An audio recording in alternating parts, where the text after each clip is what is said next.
अगर आप में से किसी जानने वाले का चेहरा जला है तो दोबारा उसे नया और बेहतर चेहरा अब मिल सकता है। नमस्ते, मैं राशिद। कभी एसिड अटैक विक्टिम, कभी किसी वजह से अगर आग में झुलसा हुआ चेहरा अभिशाप बन जाता है ना, क्योंकि प्लास्टिक सर्जरी के बावजूद वैसा चेहरा नहीं मिल पाता या चेहरे की रौनक नहीं रह पाती। चेहरा अजीब सा हमेशा झुलसा हुआ नज़र आता है और हर एक पीड़ित ये सोचता है कि काश मेरा पहला वाला चेहरा या बेहतर चेहरा लौट करके आता। अब आ सकता है। दिल्ली के सफदरजंग हॉस्पिटल में स्किन डोनेशन शुरू किया गया और स्किन डोनेशन के ज़रिए आप किसी को भी नया चेहरा दे सकते हैं। जानते हैं कैसे?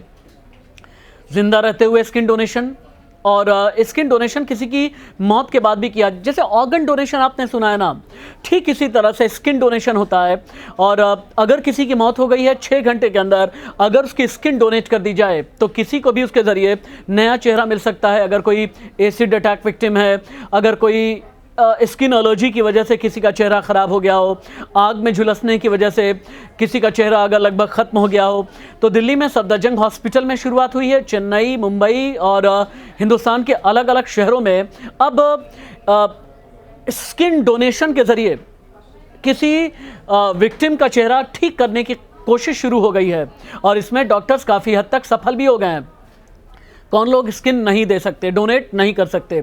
अगर कोई HIV पॉजिटिव है, अगर कोई हेपेटाइटिस A या B का शिकार है, अगर किसी को स्किन एलर्जी है, तो फिर ऐसे में स्किन डोनेट नहीं कर सकते। लेकिन हाँ, अगर आप सेहतमंद जीवन जी रहे हैं तो ऐसे में स्किन डोनेट कर सकते हैं। अब स्किन डोनेशन के लिए कई रूल रेगुलेशंस हैं, यानी मौत के बाद जैसे ऑर्गन डोनेशन के लिए होता है कि पहले से ही आपके साथ में कॉन्ट्रैक्ट बन जाता है, पहले से ही आपके पेपर तैयार हो जाते हैं और उसके बाद आप वक्त आने पर आप स्किन डोनेट कर सकते हैं। और किसी की अगर मौत हो जाती है तो फिर उनके रिश्तेदारों की जानकारी में रहने के बाद स्किन डोनेशन किया जा सकता है। ये पूरे देश के लिए ही नहीं बल्कि पूरी दुनिया के लिए एक क्रांतिकारी खबर है और मुझे ऐसा लगा कि आपके साथ में ये साझा करना चाहिए। नमस्ते।